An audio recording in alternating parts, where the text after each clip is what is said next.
벌써 2년여가 지난 옛 얘기입니다마는 사도행전을 거의 마무리해가는 그 단계에서 창세기 49장 16절부터 18절을 처음 깨닫고 보통 충격을 받은 게 아니에요. 참 놀라기도 하고 있을 수가 있나 이렇게 하면서 정말 많이 고민하고 생각해보고 그랬습니다. 말씀의 내용은 이렇습니다. 다는 이스라엘의 한 지파같이 그 민족을 심판하리라. 그러면서 단이 보험서 신학을 정립하도록 설정됐다. 그런 말씀입니다.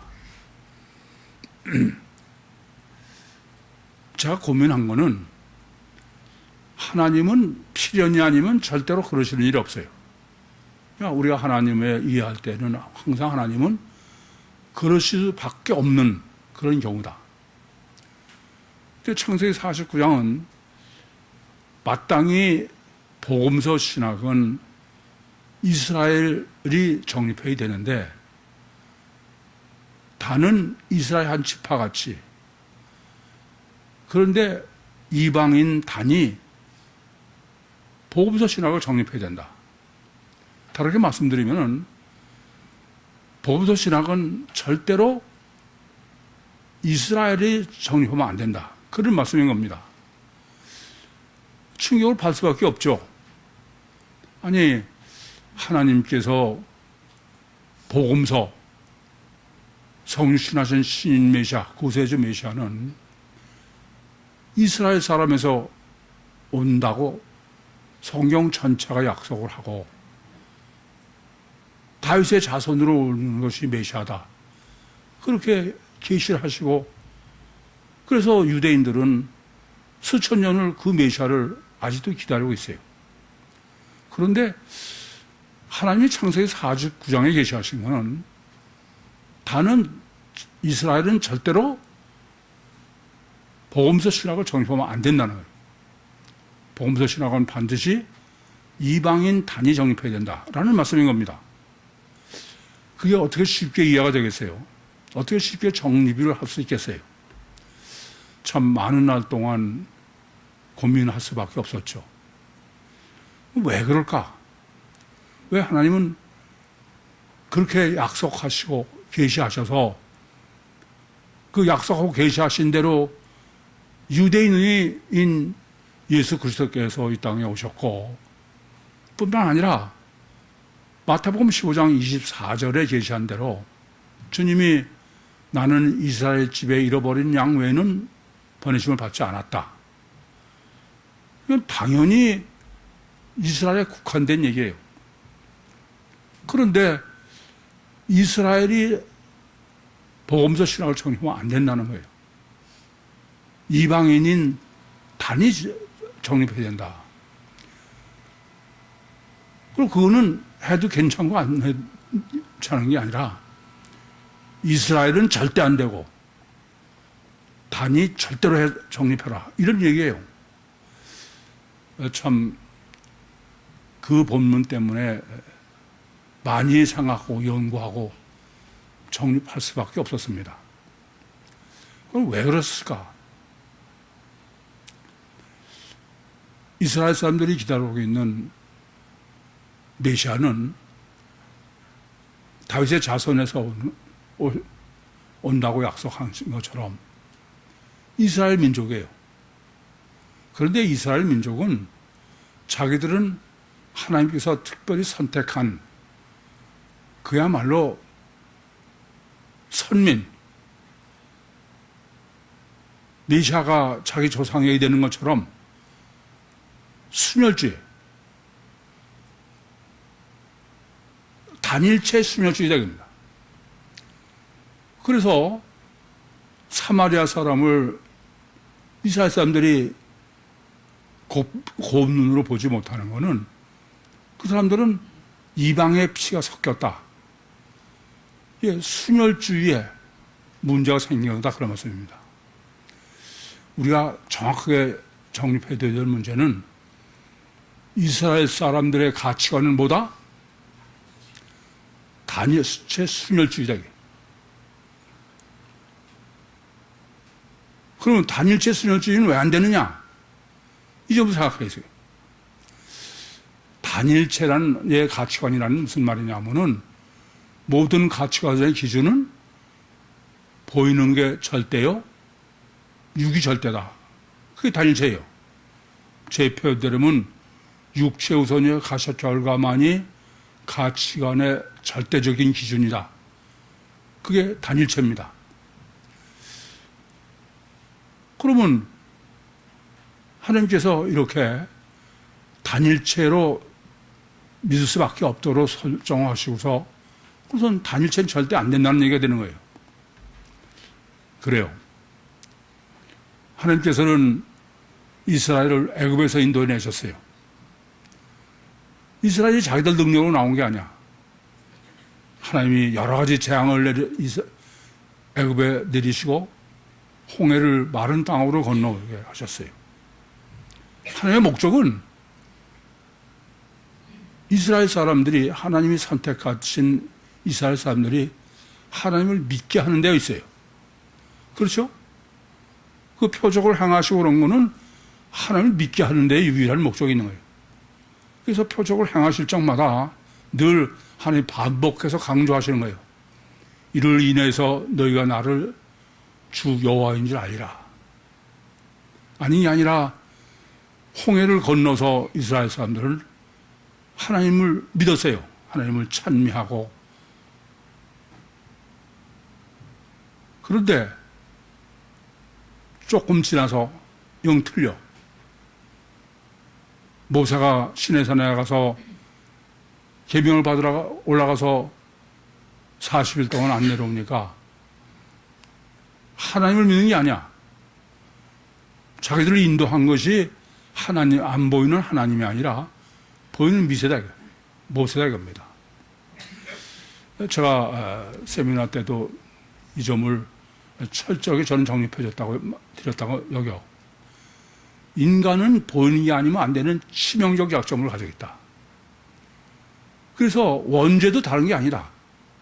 원죄도 보이지 않는 하나님은 선악과를 먹지 마라. 먹은 날은 정령주야. 그러셨는데 마귀는 보이는 뱀으로 미혹을 하는 거예요. 선악과를 먹으면 내 눈이 바로 하나같이 된다. 인간은 부정적인 쪽이 더 경계하게 돼 있지 긍정적인 쪽에 경계되어 있지 않아요. 아니, 안 먹고 있으면 안 죽는데 잠시 죽으면 어떡해. 그래도 인간은 목숨을 걸고 선악과를 따먹은 거예요. 다시 말하면 인간은 목숨을 걸고 안 보이는 하나님은 믿을 수 없는 게 인간이다. 단일체 인간이다 이겁니다. 아닌 게 아니라 이스라엘의 역사가 이를 증거합니다. 출애굽해서는 물론이거니와 광야 40년 동안도 또 이스라엘 모든 역사도 늘 우상을 섬겨서 문제예요. 왜 우상을 이 사람들이 섬기나? 제가 놀라는 거는 이스라엘의 멸망의 이유가 뭐냐? 그러면 그냥 대부분 사람들이 죄를 졌다고 해요. 성경은 그러지 않아요. 그 죄의 내용이 뭐냐 하는 거야. 인간은 보이지 않는 하나님은 못 믿는 거야. 하나님은 영이세요. 그렇기 때문에 인간의 오감으로는 하나님의 존재성이나 그 역사성은 전혀 인식을 할 수가 없어. 다만 하나님의 역사하신 결과만 물리적으로 인식할 뿐이야. 그럼 이와 같이 하나님이 역사하신 것으로 하나님이 하셨다고 짐작은 할 수 있지만 하나님으로 믿는 건 그건 불가능한 게 인간이야. 그래서 늘 보이는 우상을 만든 거예요. 이스라엘 역사는 이것의 반복이에요. 우상을 만들어서 하나님이 박살을 내시면은 또 이제 고난당함을 하나님한테 빌고 그래가지고선 또 구원해 주시고 조금 있으면 또 우상을 만들고 이것의 연속이야. 끝내는 우상을 섬겼기 때문에 그래서 멸망당하고 바벨론 포로로 끌려가게 된 거예요. 다르게 말하면 성경이 증거하는 바로는 단일체의 인간, 육체 우선 가시적 결과만이 절대인 가치관을 가진 인간은 하나님을 믿는다는 건 실제로는 그건 전혀 불가능하다. 그래서 제가 세미나 때도 홍해를 건너고 매일 만나를 먹으면서도 금송아지를 만드는 게 인간이고 먹으면 죽는다고 그러는데도 목숨을 걸고 선악과를 먹는 게 인간이야. 성경이 증거하는 거는 인간은 단일체의 가치관으로는 아예 하나님도 믿는 게 전혀 불가능하다. 그러니까 유대인들이 기다리고 있는 메시아는 실제 메시아는 어떤 분이에요?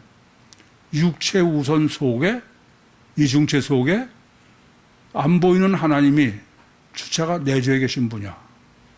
그러니까 예수 메시아를 실제로 알고 믿으려면은 육체 속에 보이지 않는 내주에 계신 성령으로 계신 하나님이 실체이래. 실제로. 아니 단일체인 하나님도 못 믿는 인간이 예수님 보이는 거는 육체밖에 안 보이는데 그 속에 들어오신 하나님을 실제로 믿는다. 그건 AI 인간은 불가능해요. 그건 불가능합니다. 그게 이스라엘 역사가 증거하는 거야. 여러분 이 점을 아셔야 돼. 분명히 아셔야 될 것은 인간은 절대로 단일체의 가치관을 갖고서는 하나님을 실제로 믿는 건 아예 그건 애초부터 불가능해. 불가능합니다. 그게 성경이 증거하는 바야. 그런데 이스라엘 사람들은 자기는 순혈주의로 육체가 절대인 그리고 메시아도 육체가 하나님인 그런 메시아를 기다리고 있어요. 그러니까 유대인들에게 복음서를 신학을 정립하려면 그건 볼 것도 없어. 뭐로 정립해요? 단일체. 그러니까 그것은 성경적 신학을 정립할 수 없어요. 그래서 하나님이 유대인이 복음서 신학 정립을 못하게 하신 거예요. 그리고 이방인으로 하게 하신 거예요. 우선 이전부터 명확하게 하셔야 됩니다. 그래서 창세기 49장 16절과 18절은 이방인이 복음서 신학을 정립하면 안 되는 절대 필연의 이유. 그게 창세기 49장이다. 그러니까 유대인이 정립하지 못하게 하는 상태에서 역사가 흐르는 거죠. 그러면 이제 결정적인 문제야. 단일체가 메시아를 믿는, 단일체가 하나님을 믿는 거는 뭐 메시아가 육체 우선 이중체의 주체인 속에 하나님을 믿는 거나 그냥 실제로 하나님을 믿는 거나 단일체가 믿는 거는 어떤 믿음이에요? 신뢰하는 거야. 난 믿습니다야. 그밖에 보이지 않는 하나님을 내가 실제로 믿는다고 하려는 것은 그것은 내가 절대로 하나님 믿다. 그거밖에 없지. 그래서 단일체가 하나님 믿는 거는 그거는 신념에 속해. 그래서 지난번에도 신명기 6장 마음을 다하고 목숨을 다하고 뜻을 다하여 주 너의 하나님을 사랑하라. 그건 어떻게 단일체보다 그렇게 하라면 그건 뭐예요? 신념이야. 이게 전부 신념이 마치 믿는 거로 돼 있어서 그게 믿음으로 돼 있는 거야. 그런데 이중체가 하나님 믿는 건 틀려요. 이중체는 육체 우선 이중체의 주체가 속의 하나님이야. 근데 그 속의 하나님이 그냥 노출되어 있는 하나님이 아니야. 그 하나님은 반드시 육을 통해서만 할 수 있는 하나님이야. 그래서 육과 속의 영이, 내 안에 있는 영의 관계성이 문제인 거예요. 육이 영을 지배하느냐, 영이 육을 지배하느냐는. 그래서 이것은 이성이다, 이성. 그러니까 단일체의 신앙은 뭐요? 신념이야. 이중체의 신앙은 깨달아야 돼. 왜 어떻게 돼? 원리가 어떻게 됐나? 그래서 이중체인 신인 메시아의 신학은 이성적으로 육체 우선 이중체 인간을 정립하고 그런 이성적 깨달음에서 예수도 안에 보이는 하나님을 믿게 하는 그러느라고 르네상스가 있는 거예요. 르네상스가 뭡니까? 르네상스는 인간을 아주 이성이 극대화되게 하나님이 역사적으로 르네상스를 주신 이유는 거기 있습니다. 그런데 문제가 되는 것은 르네상스가 지나고 나서 그러면 이제 기독교예요. 이제 기독교는 이성이 다 발달하고 깨닫고 그랬으면은 신인 메시아를 단일체로 믿어야 돼, 이중체로 믿어야 돼. 이중체로 믿어야 돼. 그렇지 않습니까? 근데 우리가 알다시피 인간은 여전히 단일 원죄를 범한 아담 후손이니까 단일체 이중 본능의 가치관을 가지고 있어. 그래서 여전히 메시아를 몸뚱아리 자체가 하나님인 단일체인 불사조인 그래서 그 피로 세상의 모든 사람의 시간과 공간과 대상을 초월한 죄를 사해준다. 그러니 이방인의 정립하라고 못하게 해봐야 여전히 안 되죠. 그래서 마태복음 9장 48절에 추수꾼을 창초부터 계획하신 거예요. 추수꾼을. 그러면 그 추수꾼은 왜 추수꾼을 줬냐? 과학이 발달할 때까지. 이해됩니까? 그때서야 신학을 정립할 수 있게. 복음서의 신학을. 이게 추수꾼을 둬서 과학적으로, 이성적으로 그렇게 복음서를 정립하게 했음에도 불구하고 소용이 없어요. 여전히. 피복음이라는 게 뭐 다른 거 아니죠. 기독교는 유대교와 전혀 다른 거 아니에요. 똑같아. 한심한 얘기죠. 그래서 우리가 지난주에 정립한 15절에서 21절을 주신 거예요. 이사야를 통해서 예언을, 그 예언은 어떤 예언이냐면은 하나님이 종을 택하셨다는 거예요. 근데 그 택한 종은 어떤 종이냐면은 오직 하나님의 성령으로만, 하나님의 영으로만 사역을 하도록. 그래서 하나님의 영을 히스템이 했다는 거예요. 티뎀이 했다는 거예요. 그 사역자는 어떠해야 되느냐? 다투지도 않고, 들리지도 않고. 왜요? 성령 하실 때까지는 안 하는 사람으로 설정하신 거예요.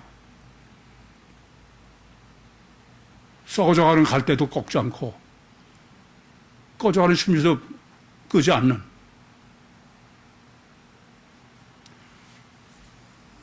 그렇게 오직 성령으로만 과학적으로 이방인의 메시아로 그게 30년 구유복음이죠. 아시겠습니까? 그래서 이중체의 신학으로, 과학 믿음으로 그렇게 정말 휴거구원을, 이게 하나님과 동행하는 거는 과학 믿음이어야 돼. 하는 순간 나는 믿습니다 그래봐야 그건 금방 아니야. 여러분이 알다시피 놀이학교나 태교나 그께서 하는 거는, 그거는 하나님도 거절할 수 없는 과학적 믿음의 절대 믿음이니까 가능한 거지, 구교회 자체가 하나님이 하실 것을 신념 믿음을 믿고 했다 안 하면 어떡해. 근데 안 하실 수 없다는 확신이 있어서 하는 거야. 어떻게 검증되지 않은 교육 방법에 자식을 맡길 부모가 어디냐. 참 저로 하여금 엄청 괴롭고, 그럼에도 불구하고 신나는 결혼했고 절대 믿음대로 현실이 그래.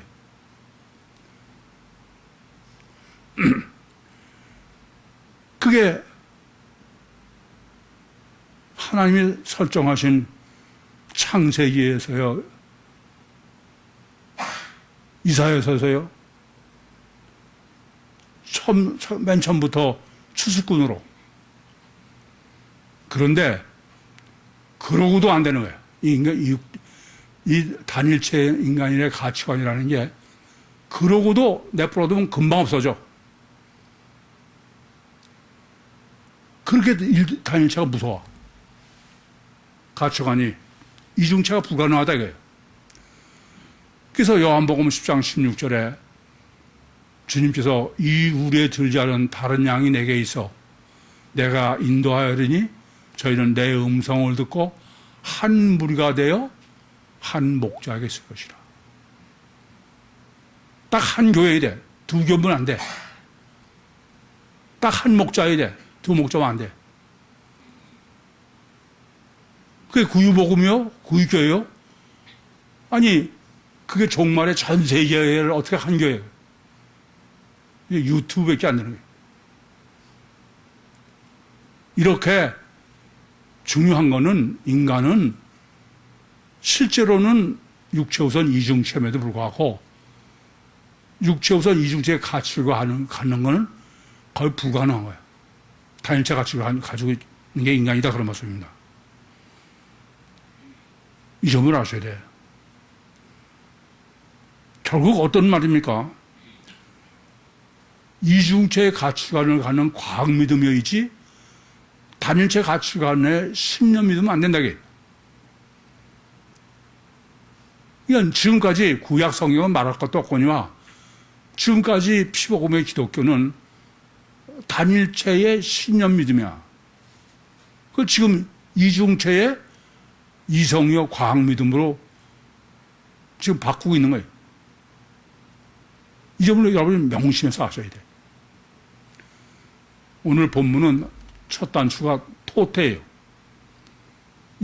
그때인데, 이것은 지금까지 제가 왜 이 장황하게 지금 창세부터 이 말씀을 드렸냐면은 이것이 조건이 돼서 이후에 복음서 신학을 정립하라. 그래서 이 토태는, 그때는 첫째는 9절에서 14절에 유대인 바리새인들이 예수님을 그때도 귀신을 역사를 하신 걸 보고서는 죽이려고 음모했잖아요. 그래서 그때가 지금 연속되는 거야.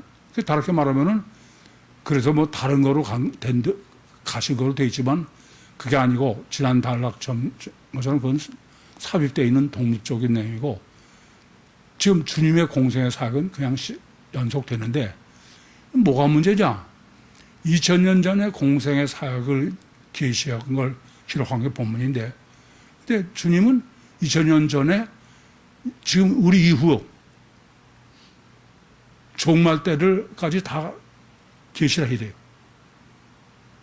그렇기 때문에 그때 시간으로 해서는 건 안 되는 거예요. 이걸 둘을 다 같이 해야지.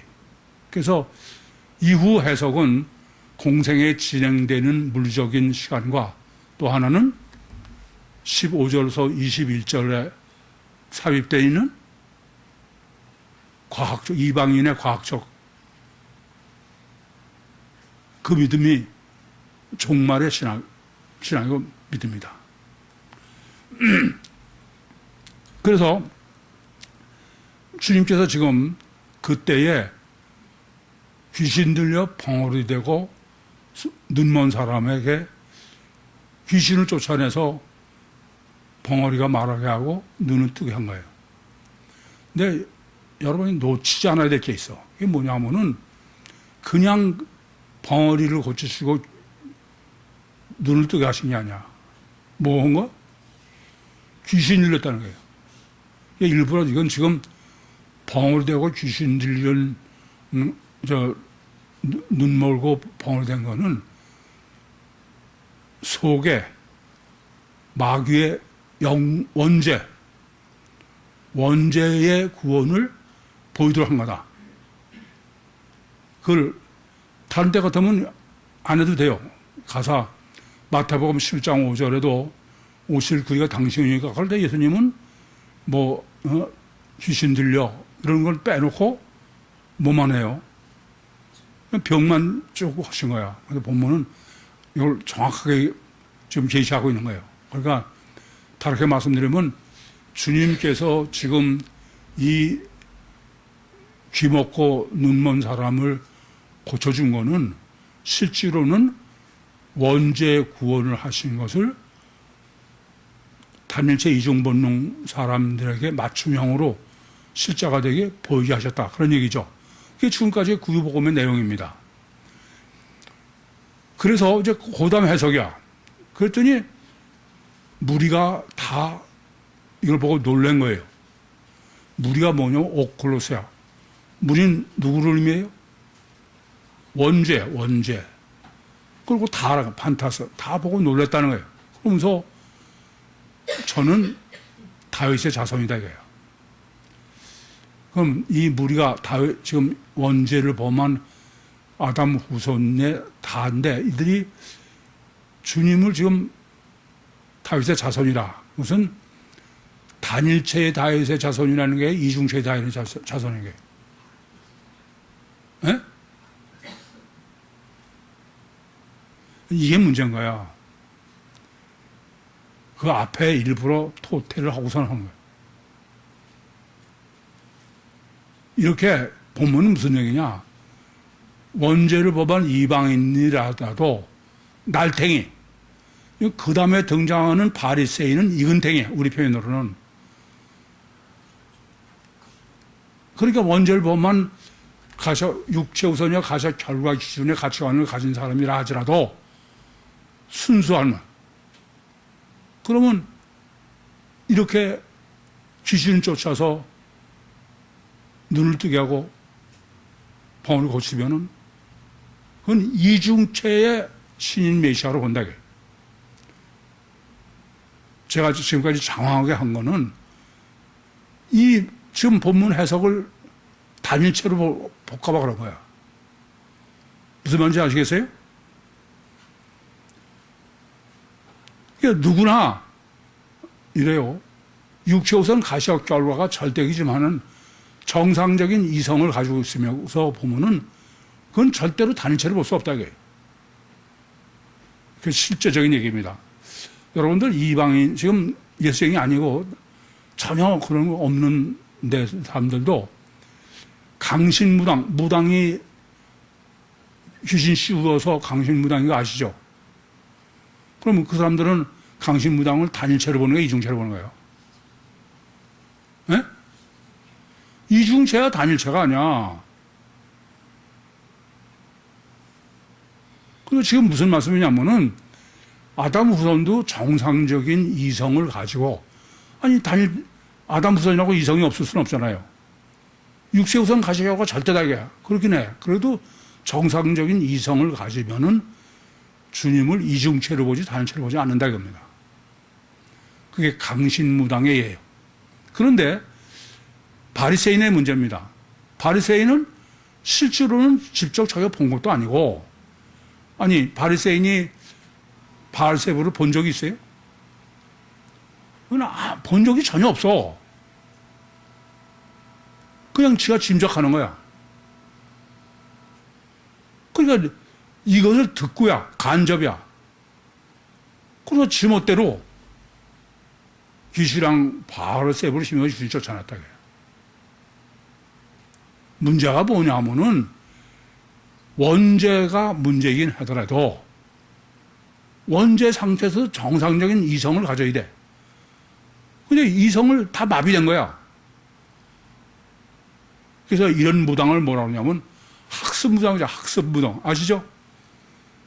지어 에미나 애비가 무당질을 해서 보고 배운 거야. 그건 단일체죠. 그 뭐냐면 배운 대로 지가 바알세불을 본 적도 없고, 아니 귀신도 본 적이 없죠. 뭘 보면 하냐면 기독교도 그래요. 영적인 목회를 한다나 전부 귀신 팔아먹으면 영적이야. 조영이나 김기동이나 다 그러면서 귀신을 고쳤다고. 전부 사기치는 거지. 여러분 이걸 아셔야 돼. 전부 자기가 유리어들을 해석하는 거야. 그 전에 저도 간질병자고 그러기도 해서 김기동이라는 사람한테 갔어. 그 사람한테 미친 어느 목사가 나를 꼭 데려가냐. 근데 다른 사람은 이렇게 하면 다 뒤로 쓰러지고 그러는데 난 아무렇지도 않던데.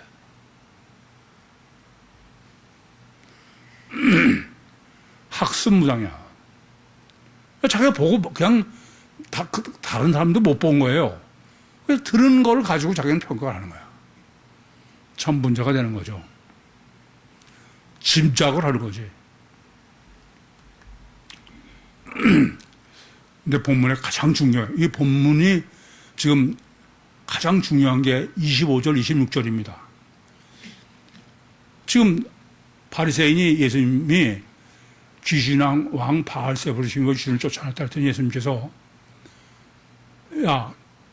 만약에 귀신의 왕 바알세불이 귀신을 쫓아내면은 그러면 주의 나라가 어떻게 쓰냐?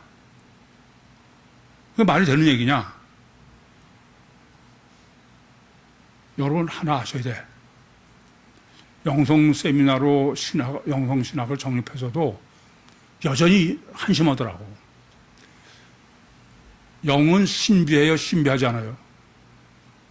신비해요.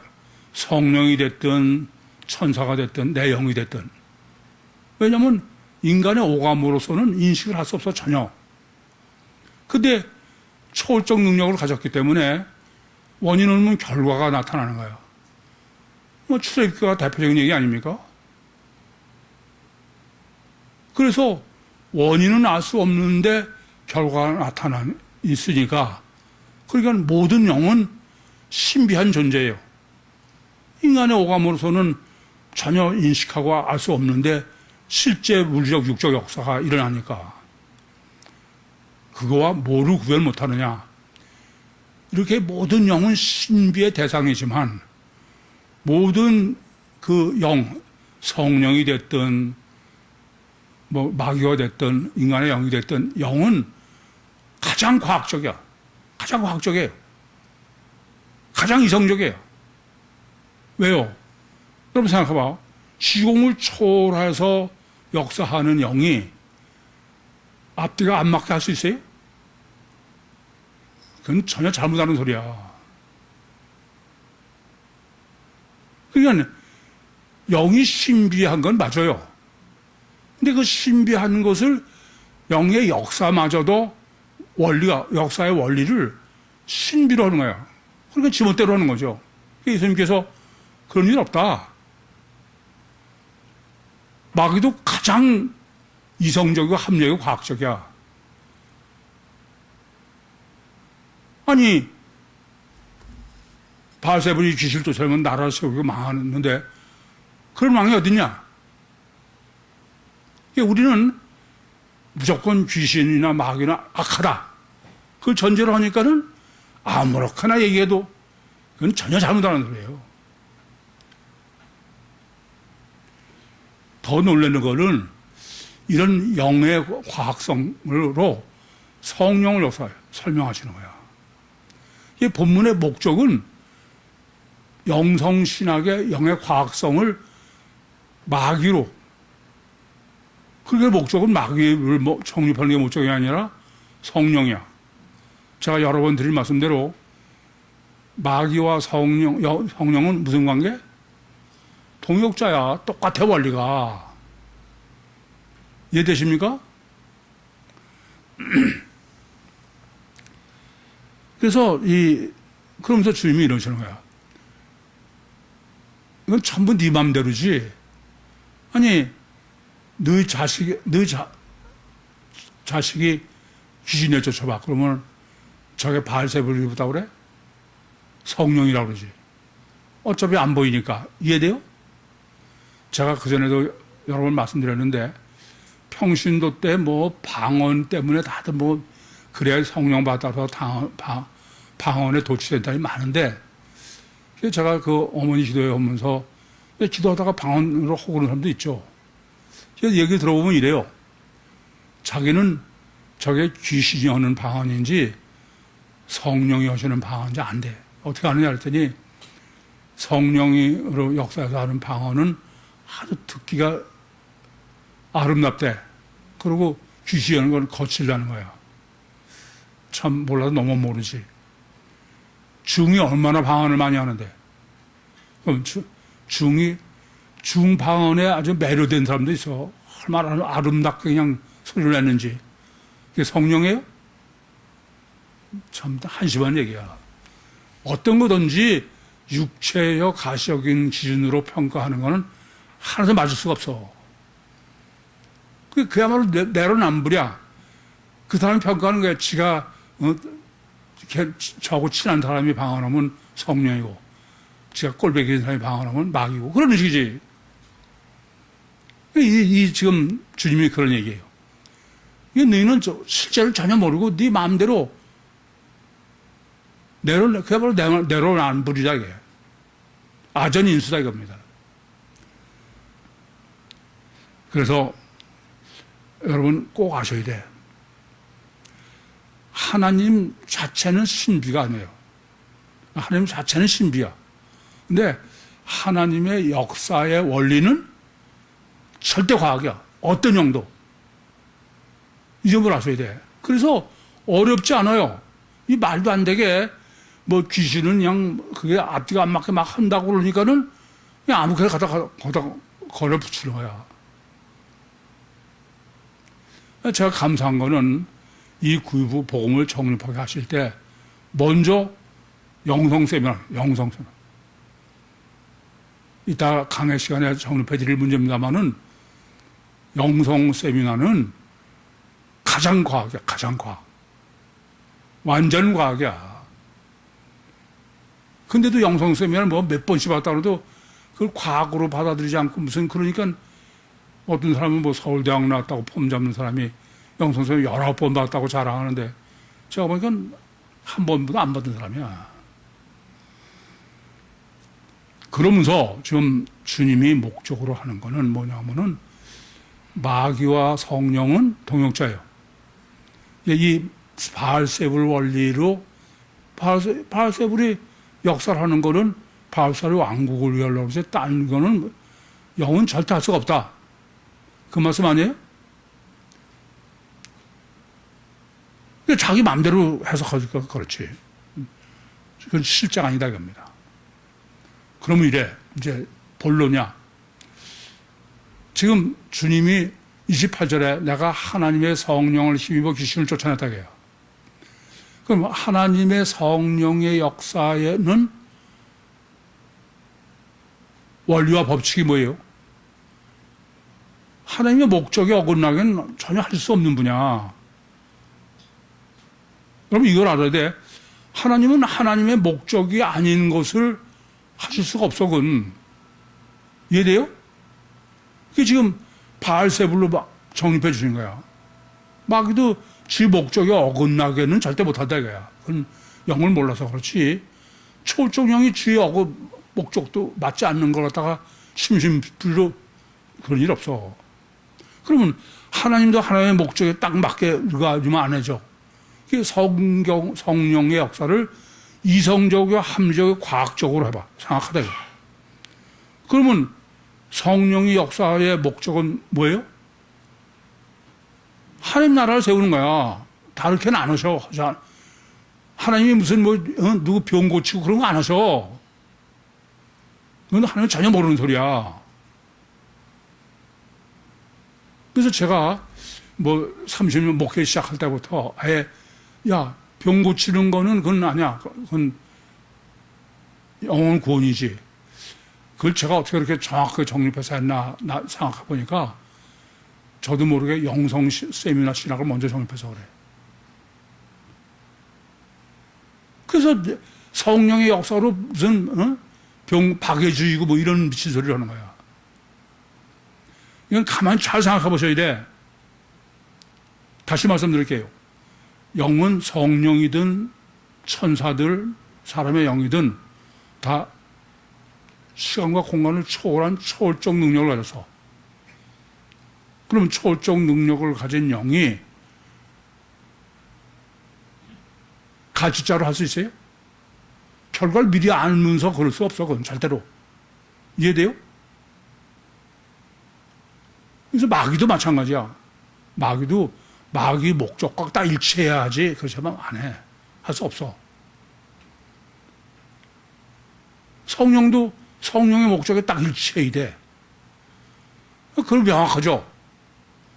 무슨 귀신 내쫓고 무슨 그거 다 사기치는 거야.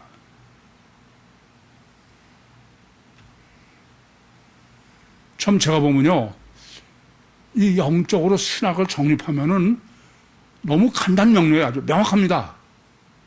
그렇지 않으니까는 이게 말도 안 되는 게 그냥 이리 끌려다니고 저리 끌려다니는 거야. 안타까운 얘기죠. 그래서 성령이 지금 해서 귀신을 쫓아내면은 한 나라, 하나님이 이 땅에서 나라를 세우러 목적이 가까웠다 이거야. 도래한다 이거야. 이해됩니까? 다른 쪽으로는 그건 절대 아닌 거야. 그래서 보면은 지금 영성신학이야. 그 영성신학의 핵심은 뭐예요? 영은 과학이다. 이해됩니까? 이거 바로 아시면은 이제 영학의 관계는 과학적으로 생각하지, 이게 무슨 어떻게 하면 황새 뒷걸음질하다 참새받는 것 같은 영을 생각하는 거야. 그럼 이래요. 이제 명확해 우리는 해석이. 주님이 귀신을 내쫓아서, 그럼 그 귀신은 뭐로 내쫓아요? 성령으로. 그러면 귀신 내쫓을 목적이 뭐야? 귀신 내쫓는 자체가 아니야. 하나님 나라를 세우려고 그러고 목적이. 아시겠습니까? 그 명확해지는 거지. 그러니까 예수님께서 오실 그가 당신이 오니까 우리가 다른 기다리냐. 그때도 마태복음 7장 5절에 말씀하시는 거는 다르게는 하실 수가 없어. 하나님의 목적의 일체이지. 그러면서도 이 본문의 논리가 아주 하나하나가 완전한 논리야, 과학이. 이렇게 말씀하시는 거야. 내가 성령을 힘으로 귀신을 쫓아내면 하나님 나라가 이미 너한테, 하나님 입장에 하나님 나라를 세우려고 하시는 거니까 작업을 하시는 거다 이거야. 그러면서 강한 자의 집에 들어가서 그 세간을 득탈하려면은 강한 자를 결박하지 않고야 어떻게 그 세간을 득탈하겠느냐. 이 논리가 너무 놀라워. 왜 놀라우느냐. 우리는 그냥 하나님의 능력이 많으니까 그래서 그냥 들어서 늑탈하면 되고. 근데 지금 그러지 않아. 강한 자를 늑탈하려면은 강한 자를 결박해야 된다는 거예요. 강한 자가 누구예요? 마귀예요. 마귀가 역사를 못하게 된다 이거예요. 왜? 마귀가 지금 무기로 쓰고 있는 게 뭐냐면은 세간이야, 세간. 세간을 늑탈한다. 근데 마귀에서 그 세간을 늑탈하려면은 마귀를 결박해야 돼. 활동을 못하게. 그러니까 내 영보다 더 능력이 많은 마귀가 활동하고 있으면은 못한다, 이거예요. 아니, 전능하신 성령이 들어오셔서 그냥 하면 되지, 왜 그렇게 해? 이 점이 놀라운 거야. 인간은 인격적 관계예요. 인격적 관계이기 때문에 성령이 무조건 들어와서 할 수 있는 게 아니야. 그럼 내가 원해서 해야 돼. 원해서 하는 거는 마귀가 지금 무기로 쓰고 있는 내 까르디아야. 아시겠어요? 그거를 인격적으로 안 되는데 마귀가 못하게 해야 내가 할 수 있지. 성령이. 먼저. 이런 거예요. 로마서 7장에 보시면은 뭐 내가 아무리 선을 하는 해도 안 돼. 나는 선을 하고 싶지만은 내 마음대로 안 되는 게 왜요? 강한 자가 지금 쥐고 있기 때문에. 그래서 오호라 나는 공고한 사람이로다. 이 사망에서 누가 나를 건져내래요. 먼저 성령의 역사로 마귀를 약화시켜야 된다. 왜요? 인격적 관계이기 때문에. 그냥 침입해서 되는 게 아니야. 그래서 지금 늑탈이라고 번역된 단어는 앞에 세간을 늑탈한다고 그러다는 하르파저예요. 근데 뒤에 집을 늑탈한다고 할 때는 디아 하르파저야. 같은 단어가 아니에요. 늑탈한다는 하르파저의 뒤에 거는 하르파저에 디아가 붙었어. 무슨 말씀이냐면은 집을 늑탈할 때는. 완전 인격적 관계로 내가 원하게 하려면은 지금 마귀를 먼저 결박해야. 그래야 마귀가 지금 무기를 쓰고 있는 내 까르디아를 인격적 관계로 할 수 있으니까. 이해됩니까? 그래서 이게 지금 28절, 29절은 논리성이 너무 뛰어나. 사실은 28절, 29절만이 아니죠. 지금 25절부터 바알세불의 논리서부터 완전 과학적 논리로 지금 전개하고 계신 거예요. 그래야 보혜사 성령을 내가 인격적으로 영접하게 되는 거예요.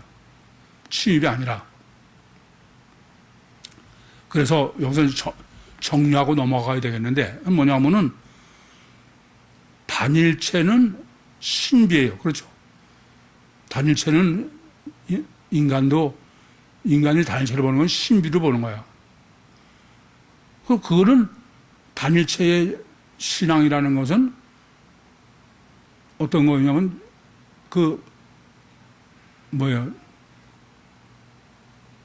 맹신이요? 신념이야. 나는 하나님이 전능하신 것을 믿습니다. 뭐 이런 거밖에 안 되죠. 근데 이중체는 어떤 거예요?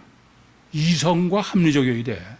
왜 그러냐면은 이중체는 뭐를 확실히 믿는 게 아니라 영과 육체 우선 속에 들어있는 영과 육의 관계성의 문제야. 관계. 그래서 이성이요 관계성은 그건 절대 믿음이 가능한 거예요. 그것을 결론으로 완전한 과학이 30절이에요. 주님이 지금 나와 함께 아지하는 자는 나를 반대하는 자요. 나와 함께 모으지 않는 자는 해치는 자다. 우선은 하나님이 이 천지를 창조하시고 사람을 창조하신 목적이 뭐예요? 그것은 육체 우선 이중체 인간의 주체인 영이 이 땅에서 하나님과 화목하게 지내다가 그러다가 육신 사후에 내가 화목한 영이 천국에 올라가서 하나님과 영원히 지내는 그게 구원이에요. 그게 하나님의 과학이다 이겁니다. 여보세요. 이제 우리는 맹신이요 신념의 신앙에서 이성요 과학의 신앙으로 바뀌어야 돼. 그런데 여쭤볼게. 하나님이 7일 창조로 창조하신 게 과학입니까? 6일 창조로 창조하셨다는 게 과학입니까? 이건 7일 창조야. 6일 창조는 그건 하나님을 온전히 모르고서 일부를 가지고 하나님이라고 하면 그건 과학이 아니죠. 안 그래요? 무슨 말인지? 그래서 내 생명 권도원에 제가 아니다. 7일 창조이지 6일 창조 절대 안 된다 이건. 그래서 하나님은 안식은 뭐냐? 안식은 다른 게 아니야. 천국의 안식을 이루는데 이 땅에서 안식의 구원이지. 안식일, 안식년, 신년, 오순절 안 그래요? 지난번에 안식을 정립해 드렸습니다. 그럼 이래. 나와 함께 하지 않는 자는 나를 반대하는 자래. 왜 그럴까? 지금 주님은 나를 믿지 않는 자가 아니야. 주님과 함께 하지 않는 자는 몽땅 다 그건 주님을 반대하는 자라는 게. 왜 그래?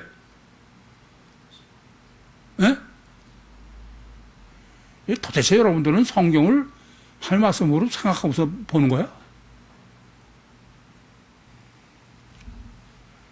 하나님과 함께, 주님과 함께 하는 사람은 그건 전부 예수를 반대하는 사람이야. 왜요? 이 지구상에는 어느 누구도 원죄 아담 후손 아닌 사람이 없어. 그래, 안 그래요?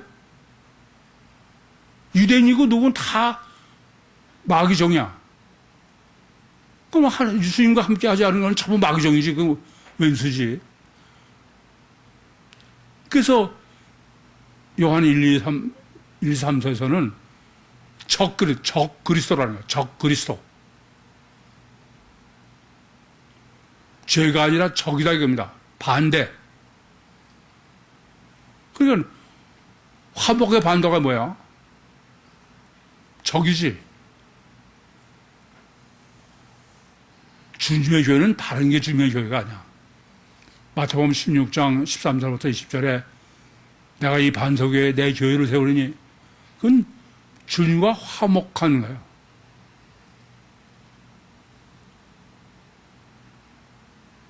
그게 천국의 하나님이 완전한 과학으로 설정하신 안식 구원의 실제야.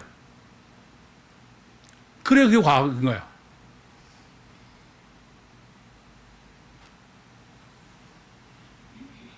아시겠어요? 아니 여러분들은 지금 이 본문을 얼마나 여러분 많이 읽어. 나와 함께 하지 않는 자는 나를 반대한다. 당연한 거야. 근데 그냥 함께 하지 않으면 반대다. 그 단어만 그러고 있는 거야. 글쎄요, 제가 볼 때는 여러분 생각이 불가능하다는 것 같아요. 두 번째는 나와 함께 모으지 않는 자는 해치는 거예요. 주님과 함께 모으지 않는 자는 거꾸로 쫄까 보려는 해치는 자다 이겁니다. 아시겠어요? 그 모으는 게 무슨 뜻이야? 주님의 교회, 집단교회죠. 그러면 이래요. 여기 집단교회에 여기 모이지 않는 사람은 안 모여도 괜찮은 게 아니야. 그 사람은 어떤 사람이라고? 해치는 자야. 이걸 아셔야 돼. 제가 보면 전 정말 안타까워. 인간이 영적으로 정말 주님과 화목하게 되는 게 누리학교에서 애들을 하는 거 보면 알아. 그게 얼마나 어려운 일인지. 영의 속성은 사회성이 있어요. 이건 같이 부딪히고 나누고 그래야 돼. 근데 무슨 유튜브로 이제 한다니까 집에서 자기 마음대로지만 아직도 그 사람은 뭘 몰라. 그래서 예수님께서 마태복음 10장 16절에 한 무리가 돼서 한 목적이에요. 한 무리. 한 무리가 되려면 유튜브로밖에 방법이 없어. 그래서 각자 집에서 들어도 상관이 없어요. 근데 되도록 자꾸 집단으로 모여야 돼. 이제 잊지 마셔. 독방의 성자가 좀 안 되는 거야. 교회 나와도 마찬가지예요. 정말 영으로 내가 구원받는다니 어떤 건지를 너무 몰라. 모르겠거든. 애들, 불량맘 애들 키우는 노래학교 엄마들한테 좀 물어보세요. 실제로 여러분이 직접 물어봐, 한번. 그렇게 해서 될 수 있는 건가? 뭐, 그게 각자 자유겠지만, 아차, 그때는 이미 틀린 거야. 그래서 주님과 동행해라. 주님과 동행은 유일 절대의 천국 구원은 주님과 동행하는 거야. 화목하는 거야. 그런 것이 무슨 죄 안 짓고 웃기는 소리지, 정말. 늘 제가 말씀드리지만은 그것은 미국 이민을 가려면 미국법에 맞듯이 천국법에 맞아야 돼. 천국에 아쉬운 건 딱 하나밖에 없어. 천국에서 아쉬운 거는. 그거는 인격자 간의 화목만이 아쉽지, 그 외에는 거기는 아무것도 아쉬운 게 없어. 욥기 35장 5절에서 7절처럼, 야, 네가 이 땅에서 죄를 짓거나 의로운 게, 그게 네 끓이냐는 문제지, 하나님과 무슨 상관이야, 그게 도대체. 딱 하나야. 하나님과 동행해야 돼. 주님과 동행해야 돼. 그것만이 유일한 일이에요. 그것만이 과학이야.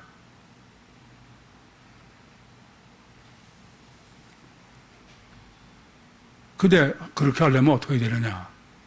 이성이 발동돼, 이성이. 인간이 단일체면은 육체로 그냥 동일하면 되지. 근데 안 보이는 하나님과 내가 동행해야 돼. 그러려면 어떻게 해? 육체 우선 이중체에 육체는 죽어. 야, 속영이. 속영은 반드시 육을 통해서밖에 작용할 수 없어. 그러면 육이 가로막은 걸 잊지 말아야 돼. 그럼 어떻게 되느냐? 그건 바로 단일체는 신념에 속한 믿음이지만 이중체는 이성적이고 합리적이어야 돼. 관계성의 믿음. 그러니까 내가 내 영과 내 육의 관계나 궁극적으로는 내 영과 주님과의 관계나 관계성은 이성적이고 합리적. 나 혼자라면 내가 그냥 확신을 가지면 되지만 상대가 있으면은 그것은 이성적이고 합리적이지 절대 안 되는 거예요. 놀이학교도 보면은 애들이 영적인 애들은 굉장히 이성적이야. 근데 그렇지 않으면 육이 절대인 거야. 감성적이고. 그게 뭐냐? 절대 믿음이에요. 절대 믿음. 그래서 저는 30년 목회하면서 아니 그때나 지금이나 여러분 절대 그건 신앙이 아닙니다. 열심히 천만에 닭살이 돋아. 이성적이요 합리적이요 과학적인 관계성의 믿음으로 절대 믿음으로 절대 믿음이 아니고는 주님과 동행 못해요. 아니, 신념의 믿음은 잠깐은 할 수 있어. 여러분, 하루에 내가 하나님을 얼마나 동행할 수 있어? 몇 초? 노래학교 애들은 아주 천국 보장된 애들이에요. 그냥. 얼마나 이성령인지 몰라. 싸움을 해도 여러분보다 훨씬 이성이야.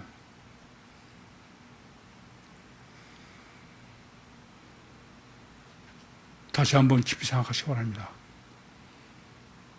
이제 우리의 구육교의 신앙은 단일체에서 이중체를 바꿔야 돼.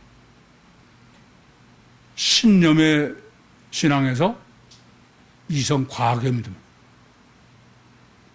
상대적 믿음에서 절대적 믿음으로, 그 절대적 믿음으로 안 보이는 주님과 실제적으로 동행하시다가 주님과 함께 천국의 영광을 누리시는 종말 때에 선택받으신 우리 모든 식구들이 되시기를 간절히 소원합니다. 기도하시겠습니다. 살아계신 아버지 하나님, 은혜와 사랑을 감사합니다. 이제 사람을 회복하게 하시고 이성을 회복하게 하시고 절대 믿음으로 주님과 실제적 동행하는 육신의 삶 가운데에서 더욱더 주님을 인식함으로 천국의 영광을 세상에서 누리게 해 주시옵소서. 예수님의 이름으로 기도하옵나이다. 아멘.